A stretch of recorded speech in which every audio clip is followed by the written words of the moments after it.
Ողջույն ձեզ, սիրելի հայրենագիտներ։ Այսօր ձեզ պիտի ընթերցեմ փոխանակ պատմելու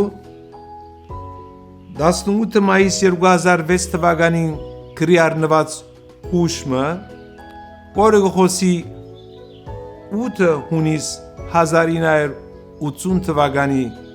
իմ քահանայական ծերնադրության և օծման մասին։ Սուրբ Էջմիածնի օրն է։ Կյանքիս ամենանվիրական օրերը մեկը, քանզի միածնաեջ խորանի վրա ծնկաչոք ուխտս կատարեցի Աստծո ընծայված հավատարմությամբ ծառայելու ազգիս ու եկեղեցիս։ Գուքա նվիրական բահը, երբ հոգելույս Վազգեն վեհապար Սրբալույս Միրոնի օծումը ճակատիս ինձ կվերանվանե Հովնան անունով։ Օրվան դված խորհրդին բացատրությունը պիտի չփորձեմ բարերով արտահայտել, որովհետև ոչ միայն պիտի ցախողիմ, այլև խորհրդին հմայքը նսեմացուցած պիտի լամ։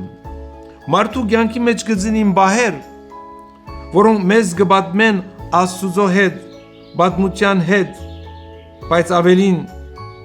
քալիքի հետ մեր սպասումներու մասին։ Տարողունակությամբ անչափելի էր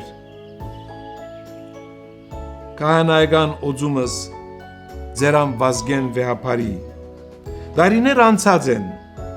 և այսօր ավելիով կգիտակցիմ դրված նվերին անկնահատելի արժեքը։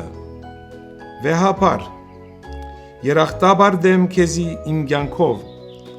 ծառայություններուս առանցքը կշարունակես մնալ թուն